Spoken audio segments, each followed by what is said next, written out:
Feliz y bendecida noche para todos. Quien les habla, su tutor influencer, el licenciado Omar González. Hoy estaremos cuando son exactamente las 8:30 del día viernes. Vamos a dar inicio a nuestro primer encuentro síncrono de la Unidad Curricular, Supervisión y Evaluación Institucional.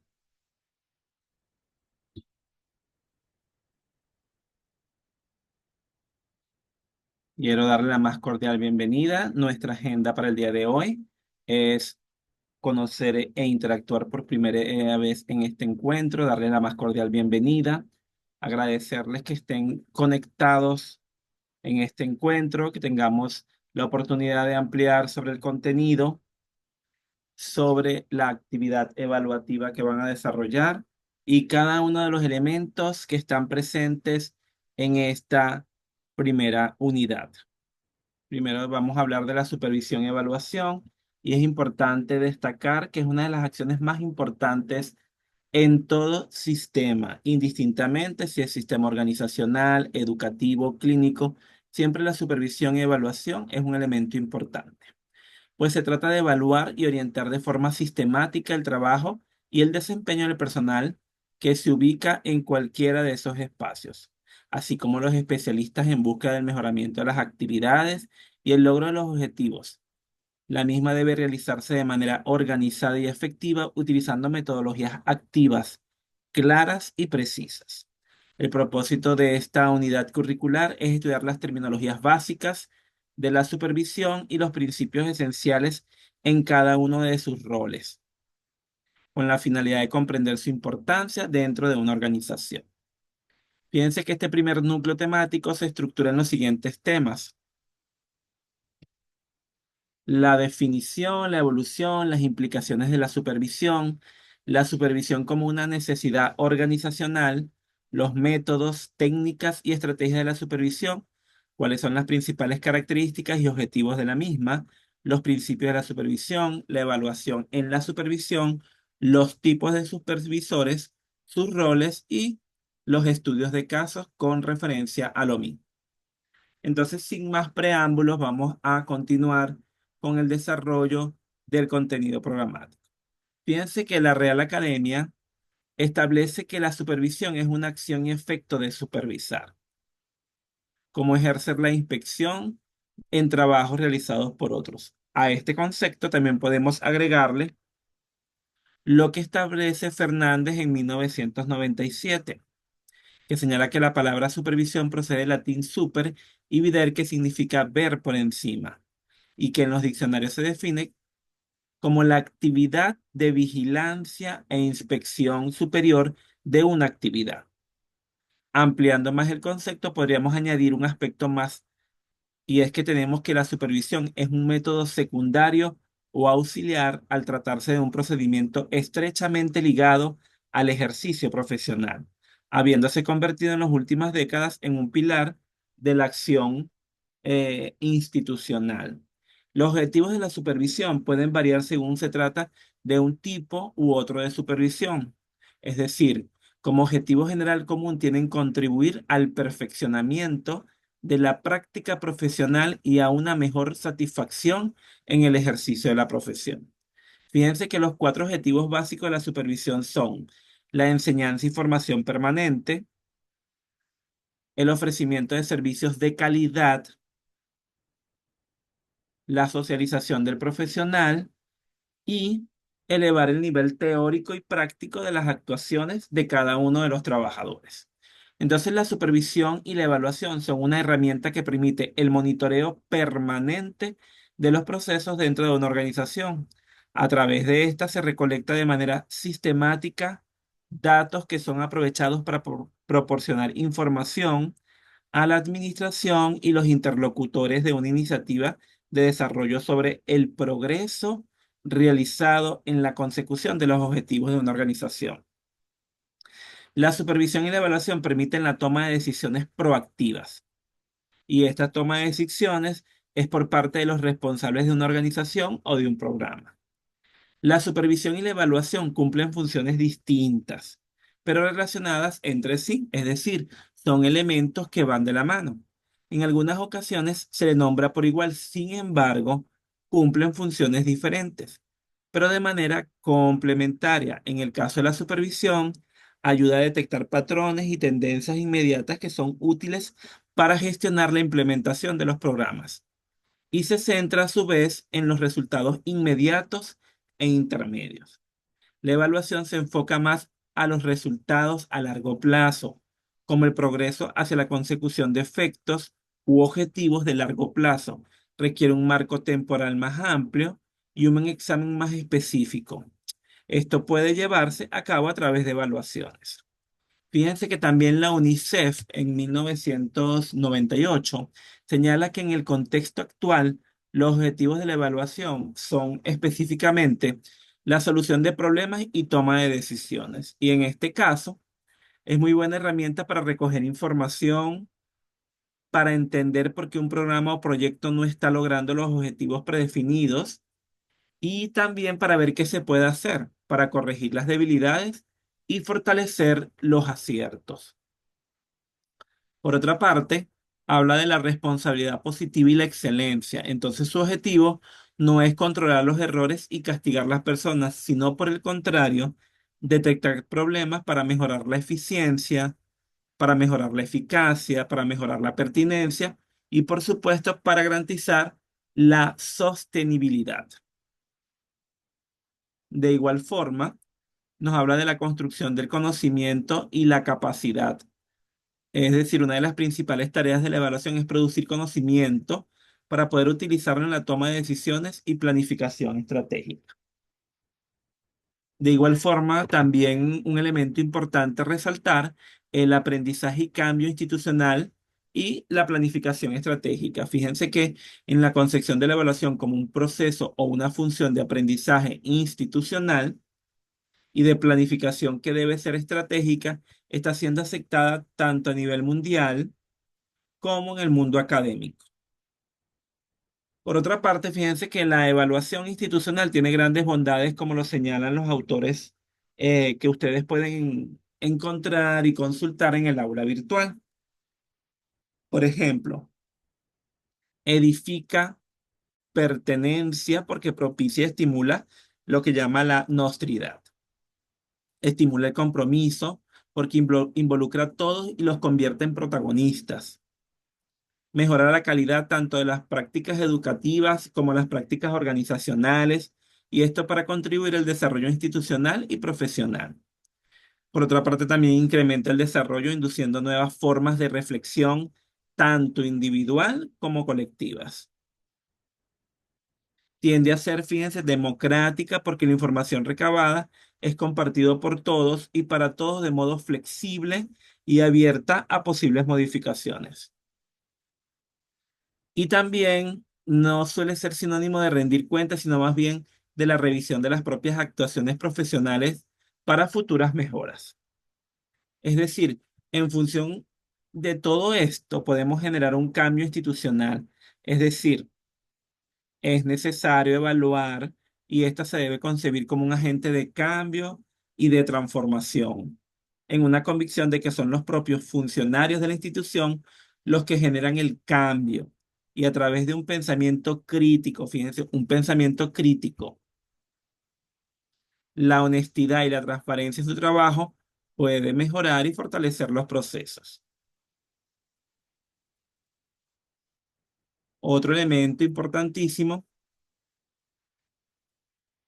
es la evolución e implicaciones de la supervisión. Fíjense que la supervisión ha sufrido cambios en su concepción y ha evolucionado de una manera singular hasta llegar a la forma actual. Esta evolución ha ido de la mano de los diferentes cambios que han afectado a la sociedad. Claro, como la sociedad va cambiando, también tiene que ir cambiando todos estos procesos. En los siglos XVI, XVII, XVIII y XIX, es la Iglesia la responsable de la administración de la educación. Los gobernantes impartían las órdenes de materia de educación, pero era la iglesia la que se hacía cargo de esta. La educación era solo para los hombres y las clases sociales privilegiadas. En la época de la colonia, la supervisión no era reconocida como una actividad claramente definida. Era una evaluación totalmente subjetiva y fue hasta 1880, a través de un decreto del gobernador Eulogio Despujol, que se centraliza la educación y se crean los inspectores escolares. Fíjense que en esos tiempos los cuales estaban íntimamente ligados a un modelo de supervisión autocrático. Y esto vamos a tomarlo en consideración y ya empezar a indagar qué es eso de evaluación autocrática. Esta modalidad de supervisión tiene un enfoque fiscalizador. Fíjense que da control en el cumplimiento de las leyes y normas escolares. Enfatiza en la evaluación de los maestros para mantener la uniformidad del sistema educativo en términos de currículo y en términos de metodología. Otro del propósito de este modelo de supervisión era mantener la retención y selección de ingresos de los docentes. Entre uno de sus aspectos negativos es la anulación de la iniciativa, obviamente, y la capacidad creadora de los docentes y la imposición de un currículo prescrito, generando temor y desconfianza hacia el supervisor. Para 1910 surge la supervisión científica y esto hace énfasis en la investigación empírica y la eficiencia administrativa. Se evalúa de manera objetiva la conducta del maestro, hay relación y una enseñanza que puede ser vista como afectiva y se controla su conducta para alcanzar su desarrollo profesional. Fíjense que se busca también establecer una relación diferente entre el maestro y el supervisor, donde su función principal era investigar acerca de nuevos principios, de nuevos métodos educativos, buscar que sean más efectivos y de transmitirlo al maestro y estos se aplicaran de forma eficiente en el aula. Fíjense que para 1940 la supervisión se enfoca en las relaciones humanas, dándole más atención a las necesidades de los empleados, y este enfoque considera a las organizaciones como un sistema social, como un sistema orgánico, en que los elementos sociales y humanos que deben ser coordinados como un todo funcional, también genera mayor atención a las variables y le da participación al trabajador. Deja de ser tan punitivo y busca la satisfacción laboral, la cooperación, la moral y el trabajo en equipo. En lo que respecta a la supervisión democrática, tiene sus principios en el modelo de relaciones humanas y la educación progresista que hace énfasis, fíjense, más en la dignidad humana del docente. Podemos decir entonces que la educación progresista basa sus principios en que la educación debe ser vista desde sí misma y una preparación para la vida. El aprendizaje debe estar basado en los intereses del niño a través de la solución de problemas y entonces el rol del docente es el rol del facilitador del aprendizaje. La escuela debe promover la cooperación en lugar de la competencia. Solo a través de la democracia generar y estimular intercambios de ideas y el desarrollo de una personalidad que sea realmente auténtica. De igual forma, para la década de los 60 surge un nuevo modelo de supervisión llamado supervisión dirigida al desarrollo del maestro y se caracteriza por el desarrollo individual del maestro. Y este es concebido como un ente psicológico que puede ser moldeado a través de la teoría conductista. Fíjense cómo fue evolucionando, transformándose y ha ido adaptándose de acuerdo a las políticas estatales el proceso de supervisión. Ahora bien, cuando hablamos de los métodos, de las técnicas y las estrategias de supervisión, nos remite a que hay que determinar la acción que debe emprender en cada una de las situaciones a las que se enfrenta un supervisor, a través de herramientas y técnicas de evaluación y lograr resultados en una organización, incluyendo una planificación, una organización, una toma de decisiones y una valoración que clasifiquen los puestos, las sanciones disciplinarias, el adiestramiento, la seguridad e infinidad de otras actividades similares. La supervisión debe tener objetivos y principios claros, eso es importantísimo, y debe emplearse a través del uso de varias técnicas. Fíjense que también dentro de los principios se encuentran que debe ser democrática. Se basa en la participación del diálogo y respeto por el individuo. Hay libertad de opinión. Por otra parte, debe ser científica, utilizando los procedimientos de la investigación y, sobre todo, de la experimentación. Debe ser cooperativa, colaboradora. Y entonces en esto debe confrontar los objetivos que persiguen y verificar que sean comunes, por lo que debe coordinarse por el esfuerzo de planes y programas para darle mayor coherencia y pertinencia. Debe ser sistémica. Y cuando hablamos de que debe ser sistémica, se basa en el análisis previo para conocer los medios, para conocer los recursos, para verificar con qué se cuenta, proponer objetivos y alternativas que sean viables a la hora de planificar para hacer las acciones y realizar el seguimiento. Debe ser objetiva, y esto es importantísimo, se debe basar en una observación y una observación que sea analítica, que sea crítica, que sea directa, que sea permanente, que se acorde a la situación que presenta cada institución. Debe ser continua y progresiva.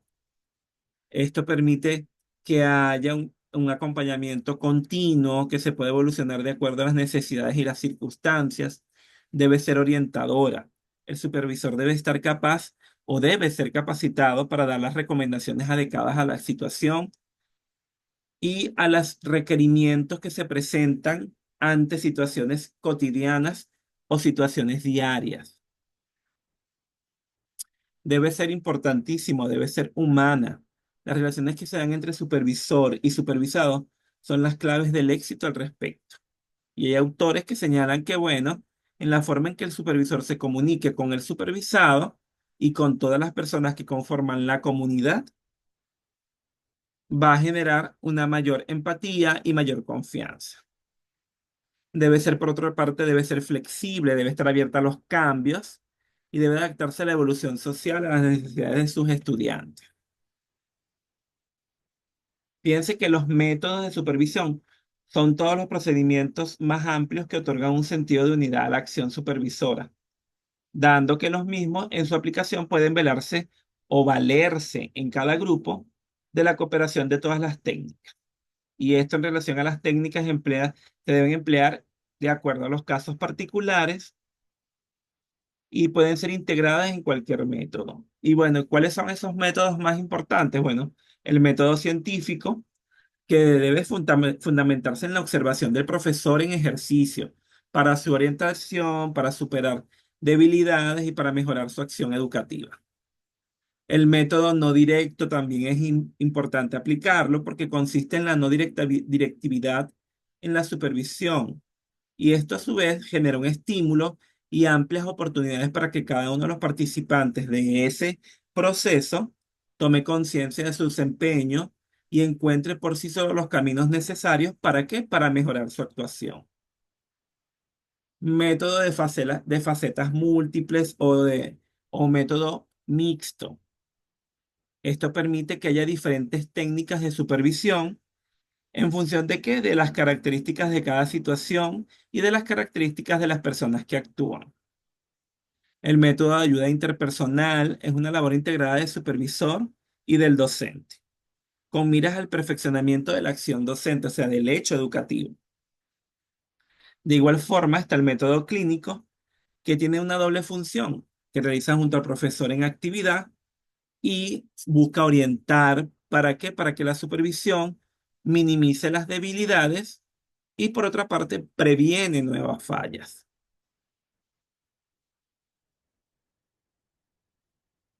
Otro elemento que es importante verificar son las características del supervisor. En las características del supervisor hay muchísimas cosas de tomar en consideración. Por ejemplo, la supervisión es una actividad técnica y especializada, y eso tenemos que recordar. Y tiene un objetivo que debe ser la eficacia, la eficiencia, la efectividad. ¿Para qué? Para maximizar el funcionamiento de la organización. Esto a través de la utilización de los factores el, para el que está a cargo de la supervisión. Entonces, bueno, fíjense, tiene, por ejemplo, que tener buena salud y ser enérgica. Todas estas capacidades deben ser adquiridas a través de programas de capacitación y desarrollo para la supervisión. Debe tener capacidad de liderazgo, de desarrollar buenas relaciones personales, es fundamental. Formación en el área de trabajo y competencias técnicas, es decir, debe estar en continuo o continua formación, debe estar capacitándose para entonces el poder ser ese elemento que vaya instruyendo en los procesos. Tener un buen ritmo de trabajo, debe ser procesual, equitativo, equilibrado. Tiene que tener per se una disposición de enseñar, un elemento sine qua non de todo supervisor. Tiene que tener capacidad para resolver los problemas, es decir, tiene que ser creativo, debe tener capacidad de ver más allá de lo que ve el común denominador para entonces poder generar una respuesta oportuna ante situaciones que se presenten. Debe ser dedicado y aunado a ser dedicado, debe ser confiable en su trabajo. Y un elemento importantísimo es que debe tener una actitud positiva hacia la administración. Y esto le va a permitir eh, poder vincularse de manera empática y de manera asertiva con cada uno de los que están allí presentes. Otro elemento importantísimo es los principios de la supervisión. Fíjense que en los principios de la supervisión hay autores que regulan o señalan, como por ejemplo Ayala, que acompañar es más que fiscalizar. Entonces, fíjense que es visto el acompañamiento como un hecho no punitivo. Debe ser un elemento horizontal. Esto significa también que se caracteriza por las buenas relaciones que existen entre cada miembro, delegando, participando, con responsabilidad y con un alto elemento de protagonismo y manifestando entre el supervisor y el supervisado esa horizontalidad que le permite tranquilidad, sosiego al que es supervisado. Otro elemento importantísimo es la objetividad, la imparcialidad y la transparencia. Y cuando hablamos de esto, nos referimos que plantea que eso debe ser el ejercicio que busca esencialmente limitar o disminuir la subjetividad. Es importante disponer de un conjunto de instrumentos, de indicadores, con el propósito de minimizar los juicios personales, para asegurar la imparcialidad del supervisado a través del libre acceso a la información. Esto entonces indica que todos los instrumentos que se aplican deben ser permitidos que se puedan verificar, porque esto nos va a permitir el crecimiento, el entender en qué se está fallando y cómo se va a mejorar esas posibles fallas que se pueden observar en ese proceso de supervisión.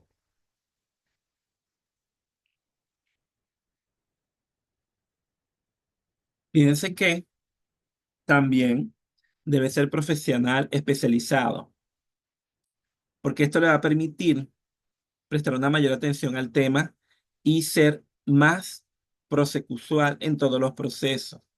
Esto permite que haya un análisis riguroso, esto permite que también haya idoneidad, esto permite que haya experiencia, que haya formación académica, que haya habilidades en el ejercicio de ese proceso de supervisión.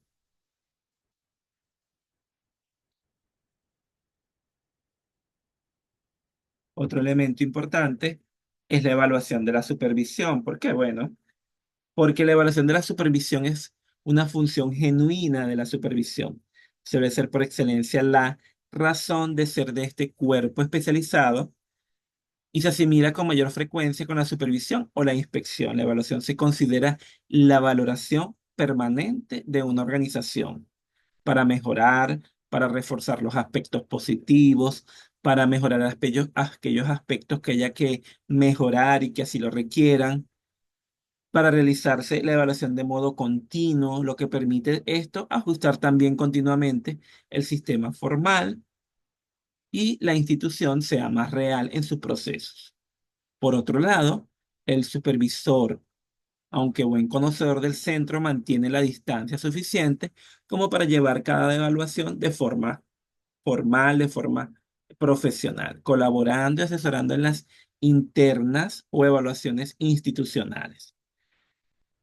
También otro elemento importante es que la evaluación es una función clave para mantener mejoras permanentes del sistema y, en definitiva, conseguir lo que se espera en cada una de las instituciones. Por eso es que fíjense de allí que la evaluación en la supervisión es una evaluación sistemática y objetiva de los procesos administrativos, de los procesos académicos, de los procesos que se dan dentro de la institución. Un juicio de valor sobre las actividades y sus resultados. La evaluación y la supervisión son dos funciones distintas, pero que están interrelacionadas, mientras que la supervisión se centra más en el examen y la distribución temporal en el ciclo de programación. La medición de resultados es más de largo plazo, como lo dijimos anteriormente. Otro elemento interesante que vamos a verificar es los tipos de supervisor y los roles y los estudios de casos que se puedan verificar. Fíjense entonces, el supervisor es el enlace entre los directivos y el personal, y eso tenemos que tener claro. Y como líder tiene un papel preponderante para que todo el personal a su cargo pueda desempeñarse acorde a las políticas y convenios trazados por la gerencia. Entonces, los objetivos que debe cumplir un supervisor dentro de una organización deben tener las siguientes aristas o las siguientes características o los siguientes criterios. Primero, mantener la armonía entre todo el personal, ya sea interno entre los empleados, como en los empleados y los altos mandos jerárquicos. Conseguir que el personal a su cargo trabaje con la mayor eficacia y eficiencia, logrando maximizar sus desempeños. Contribuir con los objetivos que se tracen en la organización. Y esto también, fíjense que tiene diferentes tipos de supervisor. Y bueno, y cuando hablamos de eso, fíjense que está el supervisor autocrático, que actúa de manera intempestiva, es estricto, mantiene un trato indiferente con sus subalternos. Está el supervisor despreocupado, que le falta liderazgo y muestra una actitud de indiferencia por las labores que están realizando los empleados. Esto hace que los súbditos tengan, o los empleados, la impresión de estar realizando las tareas del mismo supervisor. Tenemos el burocrático, que bueno, sigue una rutina preestablecida que le permite continuar con su puesto de trabajo, busca evadir los conflictos y evade las responsabilidades, carece de responsabilidad y tiene dificultad en la toma de decisiones. Y bueno, el supervisor líder, que es el ideal, se caracteriza por promover la participación de todos, busca mediar en las opiniones de todos, en ningún caso hace referencia a su cargo jerárquico y pide a su equipo que todos juntos acuerden tomar la mejor decisión. Buen humor, se interesa por ellos, en líneas generales siempre lo trata con justicia. Fíjense que también hay un elemento importante a resaltar, es que eso va a depender también el equipo de trabajo. Y de acuerdo al equipo de trabajo, ese líder tiene que ir paseándose por todas estas perspectivas. ¿Para qué? Para dar la respuesta más oportuna.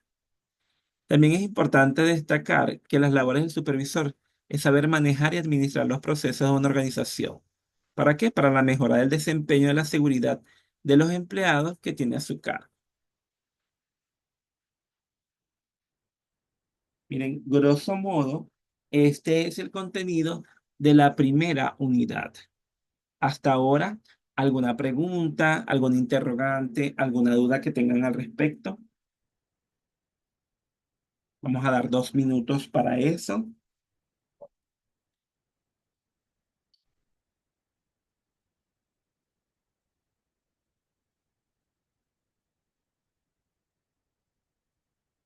Muy bien, si no hay preguntas, si no hay interrogantes, vamos a continuar y vamos a darnos un repaso de todo el contenido que tenemos previsto para la unidad número 2. Fíjense que en la unidad número 2, que corresponde a la unidad temática número 2, son las funciones del supervisor. Entonces, cuando hablamos de manera general de las funciones de la supervisión, desempeñan tres áreas de trabajo como lo son las técnicas, las administrativas y las sociales, y por lo tanto debe contar con habilidades en estas tres áreas para ofrecer ayuda, y esa ayuda debe ser constructiva con el propósito de orientar el funcionamiento de la institución, con competencias específicas que debe tener el profesional en el ejercicio de la supervisión, cuyo ejercicio demanda de quienes las ejercen competencias específicas para la planificación, ejecución y evaluación de los procesos y resultados en los que ha de intervenir. Fíjense que las técnicas son los medios de los que se sirve para poder desempeñar un trabajo profesional con solvencia científica y garantizar su buena realización. Las formas, por su parte, son los modos de actuación compatibles con las técnicas y las funciones. Y también, por otra parte, los estilos son las formas de actuación. Y las formas de actuación son propias que tiene cada individuo de ejercer su profesión. Son individuales de cada uno. Para esta segunda unidad, fíjense que vamos a trabajar con la teoría de la contingencia, con la supervisión, con los tipos y características, con la evaluación, la comunicación, entre otros elementos que vamos a profundizar.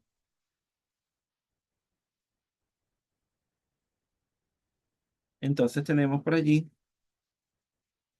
la teoría de la contingencia y la supervisión. Fíjense que para Quiroga en el 2021 define la teoría de la contingencia como la administración de una organización de forma homogénea.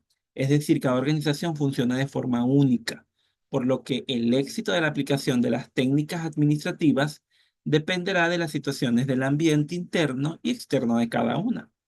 Esta teoría tiene como fundamento el no usar términos absolutos en los procesos administrativos. La aplicación de una misma técnica puede generar diferentes resultados. Entonces, fíjense, esto significa que no existe una forma única de administrar o una sola forma para darle solución a los problemas, puesto que los cambios en las condiciones ambientales pueden afectar de manera positiva o de manera negativa el logro de los objetivos propuestos. Para esta teoría todo es relativo. Siempre va a existir una relación entre las técnicas administrativas y las situaciones del ambiente interno y del ambiente externo. De allí que cada organización debe tener planes de contingencia para atender los cambios en el ambiente que lo rodea. Y esto a su vez para evitar poner en riesgo el alcance de los objetivos. Y eso es fundamental.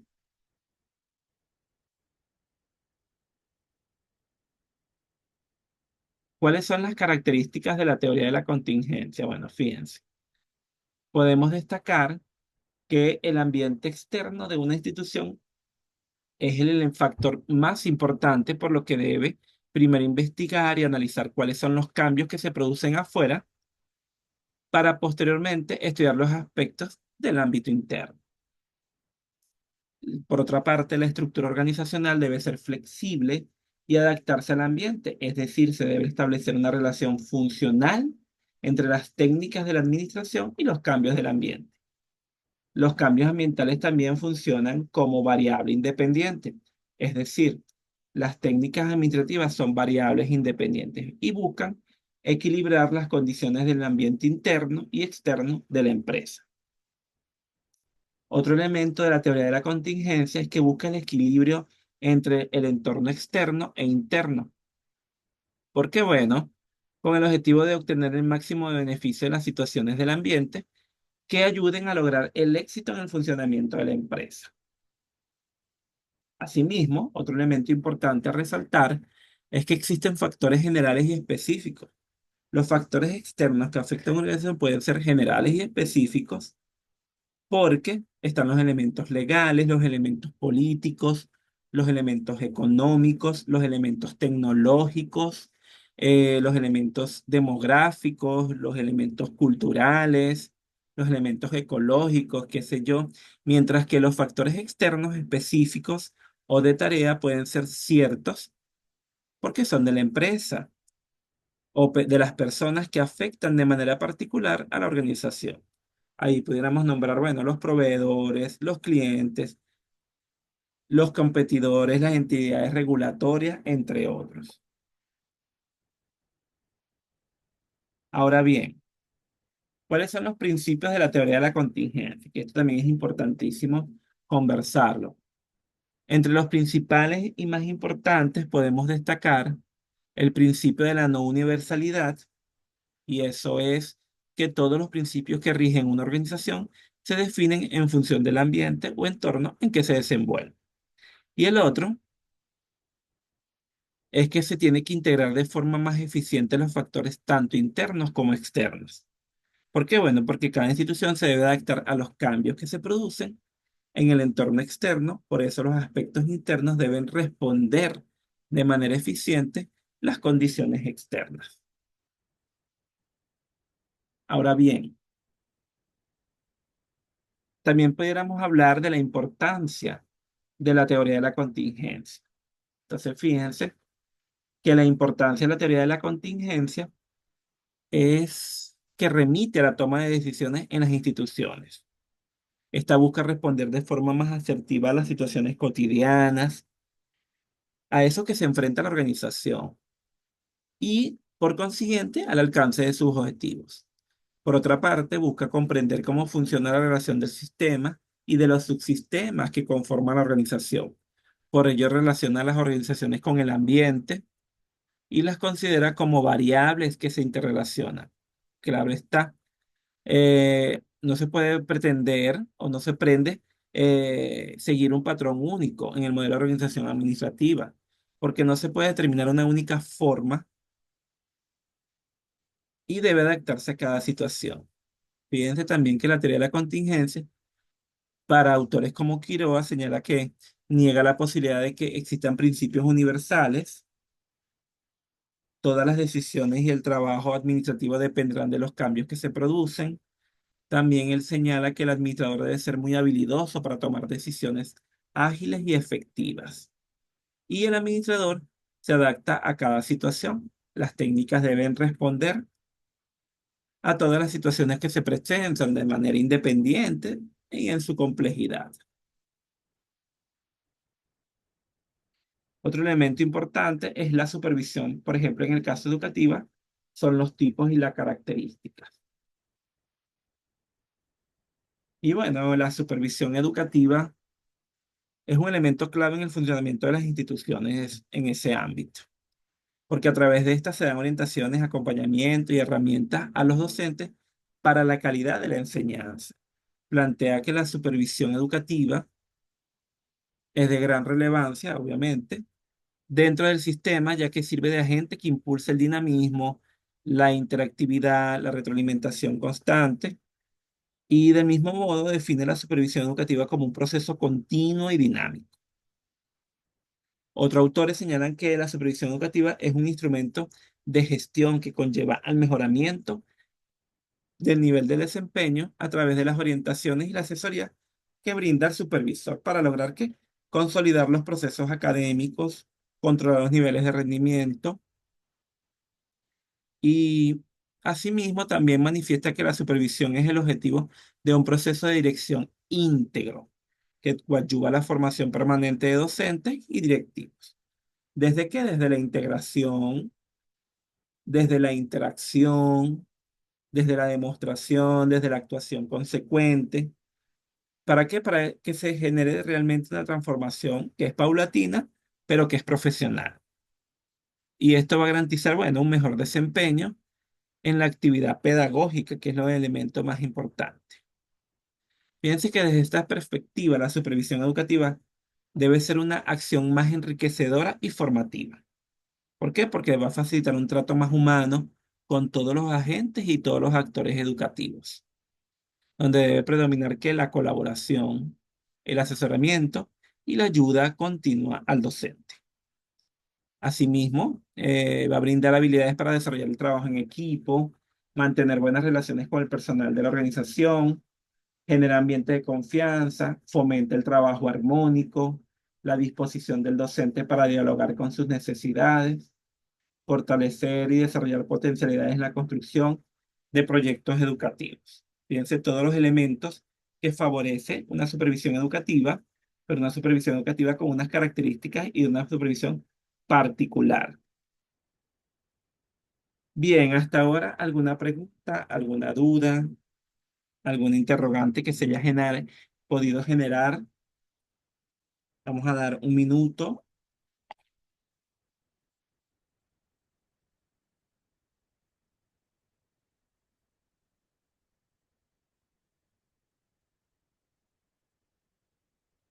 Fíjense otro elemento importante, la evaluación educativa. Fíjense que en la evaluación educativa, podríamos decir que también es un proceso continuo, personalizado y sistemático.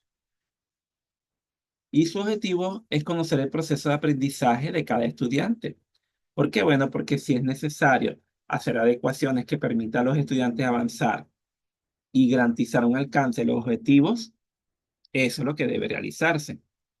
Entonces, podríamos decir que es una herramienta de gran utilidad para tomar decisiones pedagógicas que a su vez mejoren el desempeño de cada estudiante. También podemos decir que la evaluación es un proceso porque no se limita a un acto puntual, sino que los docentes recogen información de manera permanente sobre los avances de los estudiantes en distintos momentos y a través de distintas tareas. Es la manera de obtener una visión más clara, una visión más completa de ese proceso de enseñanza y aprendizaje de cada estudiante. Para así, bueno, como dijimos anteriormente, tomar las decisiones más acertadas.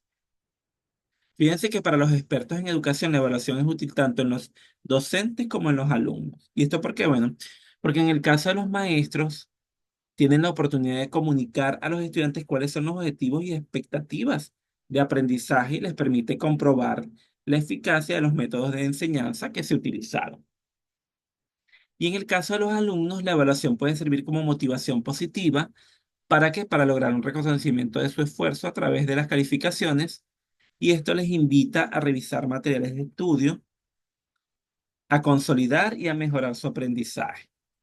Entonces, fíjense que la importancia de realizar una evaluación radica en estos dos elementos fundamentales.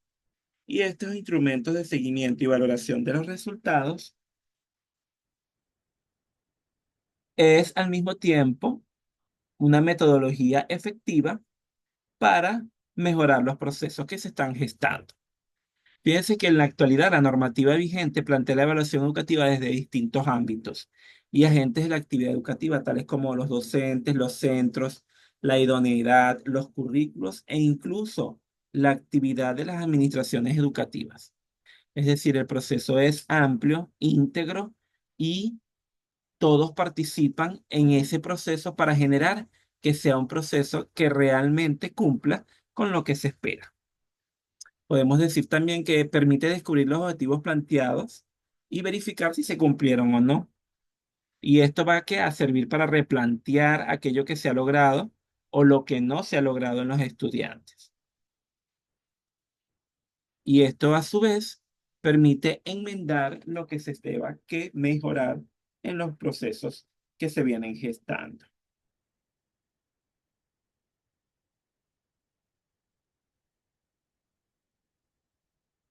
Entonces, fíjense, otro elemento interesante es la comunicación, la toma de decisiones, el liderazgo, la relación de autoridad en la supervisión.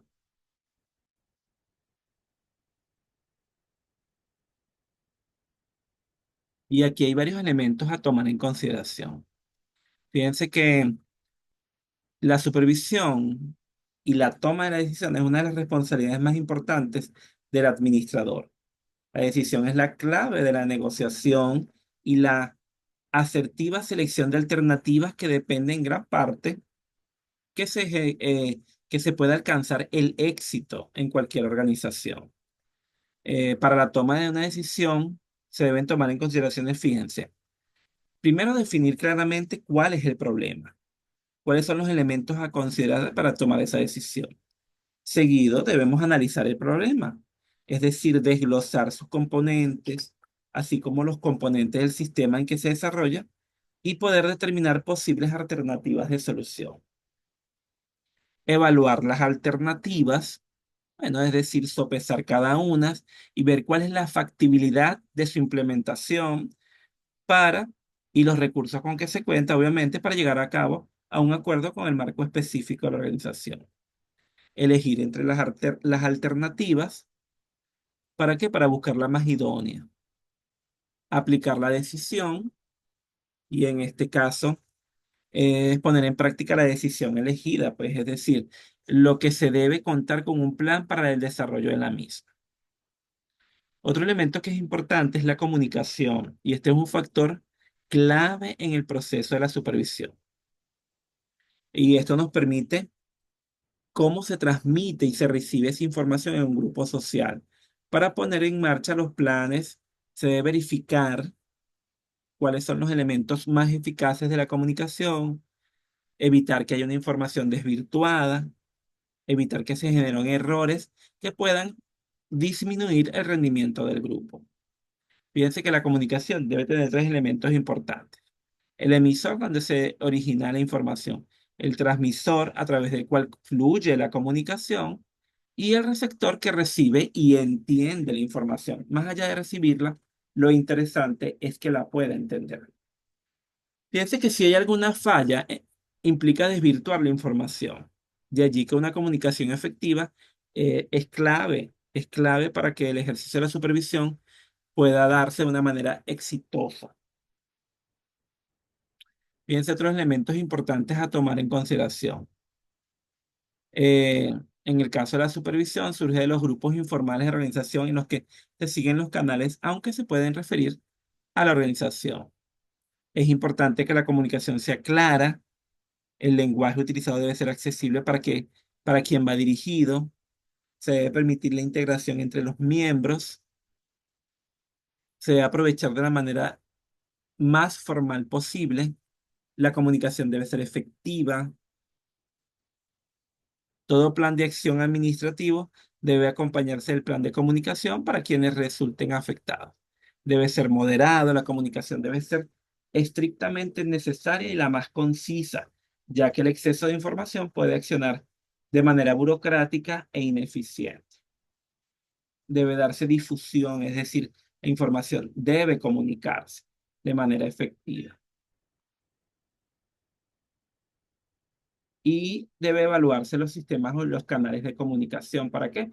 Para verificar que ciertamente se está alcanzando los aspectos esenciales de la comunicación. Otro elemento importantísimo para esta unidad es la supervisión clínica, la evolución, el proceso, las fortalezas y las habilidades. Entonces, fíjense que la supervisión es uno de los pilares en los que se siente el ejercicio de la profesión del psicólogo. Es decir, es una intervención proporcionada por un miembro senior o un miembro superior de la misma profesión. La relación entre ellos es evaluadora, jerárquica, y se entiende en el tiempo y tiene los propósitos simultáneos de mejorar el funcionamiento profesional del miembro. También tiene la opción de monitorizar la calidad de los servicios profesionales que él o ella ofrecen a los clientes y servir como control de acceso para la profesión particular en lo que se supervisa y se busca entrar. Fíjense que es un proceso formal de soporte y aprendizaje que facilita a los profesionales en formación a desarrollar conocimiento y competencias, a asumir responsabilidades sobre su propia práctica y mejorar la protección y seguridad de la persona que recibe cuidados y situaciones complejas. Otro elemento interesante sostiene que se debe ser tratado con área de especialización dentro de la actividad profesional, argumentando que la práctica de la supervisión consiste en competencias identificables que pueden ser aprendidas. Entonces podemos decir que la supervisión implica una relación bidireccional entre un supervisor y un supervisado, como hemos venido diciendo desde el principio, y que por lo general comparten la misma profesión, supone una mayor experticia por parte del supervisor que orienta. De igual forma, el que ejerce como supervisor debe promover las siguientes metas. Promover terapeutas más competentes y éticos, facilitar el desarrollo profesional del psicólogo, adquirir habilidades clínicas, aprender a integrar la teoría y la práctica clínica, consolidar la identidad profesional en base a la confianza que se va adquiriendo, delimitar y mejorar los procesos, trabajar en las dificultades específicas de la práctica, toda una serie de elementos que busca es mejorar cada uno de esos procesos.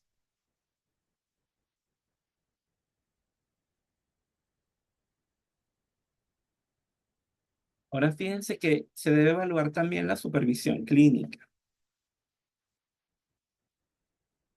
Y en este caso, se remonta a finales del siglo XIX cuando Freud comenzaron a tratar a los pacientes con sintomatologías histéricas y hay otros dos momentos significativos en el comienzo de la supervisión clínica psicoanalítica. El primero de ellos ha sido como las reuniones de las noches de miércoles en la casa de Freud a principios de 1900, allí junto con aquellos aprendices motivados por el ánimo de practicar y esparcir el conocimiento del psicoanálisis, se desarrollaban discusiones sobre la dinámica y tratamiento de una variedad de casos psicoanalíticos. El segundo corresponde, según el mismo autor, a los encuentros de Freud con Max Graf, el padre del pequeño Hans, a fin de ofrecerle directivas, sugerencias y consejos para que estos pudieran ayudar a su propio hijo. Entonces, fíjense, la supervisión se institucionaliza en 1922 como una forma de trabajo necesaria, cuando la Sociedad Psicoanalítica Internacional adoptó estándares formalizados que estipulaban cursos formales y el tratamiento de varios pacientes bajo la supervisión de quien los acompañaba. Fíjense que la supervisión impacta en dos sentidos. Uno que se relaciona con el principio de autoridad profesional y el otro como error que ejercen las instituciones en el ordenamiento y reglamentación de de las terapias, dejando un problema básico actualmente activo relacionado con el poder. Entonces, fíjense, otro elemento importante, existen diferentes modelos de supervisión propuestos por diferentes autores, entre los que destacan el modelo basado en la teoría psicoterapéutica, que los primeros supervisores clínicos fueron primeros consejeros o psicoterapeutas que extrapolaron sus modelos teóricos, aquellos aplicados a su labor en el ámbito clínico. Es decir, dentro de esta teoría tenemos el modelo psicodinámico, el modelo humanístico vincular, el modelo cognitivo-conductual, el modelo sistémico, el modelo basado en las emociones, el modelo constructivista, que puede ser también el narrativo o centrado en soluciones versus el modelo integrativo.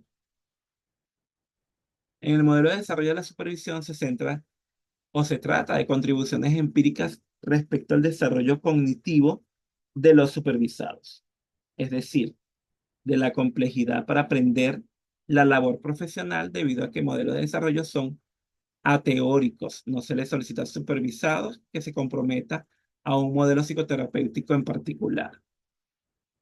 Modelo de procesos que deben ser supervisados, que tratan de explicar la actividad de la supervisión desde diversos puntos. Los modelos combinados, en los que se combinan los modelos establecidos de la misma categoría o a través de ellos.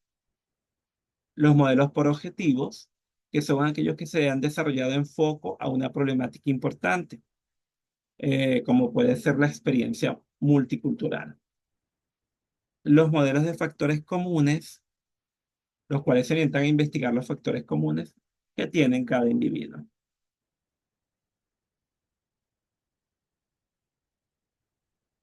En el caso de basada en las teorías psicoterapéuticas, tenemos el modelo de supervisión psicodinámica, tenemos el modelo humanista relacional vincular, tenemos el modelo cognitivo-conductual, el modelo sistémico, el modelo basado en las emociones y el modelo constructivista. Fíjense que en términos generales se expone que los objetivos de la supervisión en la formación de psicólogos clínicos son, lo más importante, mejorar y ampliar el conocimiento del terapeuta en formación en áreas específicas de su trabajo, en desarrollar y cualificar sus habilidades clínicas, ampliar sus marcos de referencia en la comprensión de los fenómenos humanos y reflexionar sobre sus creencias y experiencias personales y cómo manejarlas en el contexto de la terapia. Eh, Te invito a revisar cada uno de los materiales que están en el aula y con esto poder profundizar cada uno de estos elementos que están allí presentes. Si hay alguna pregunta, alguna duda hasta ahora,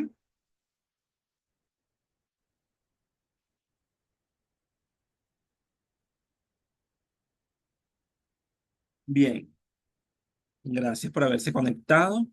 Les invito a revisar el banco de preguntas antes de realizar el cuestionario previsto para esta unidad. Agradecido a todos por haberse conectado, que tengan una feliz y bendecida noche.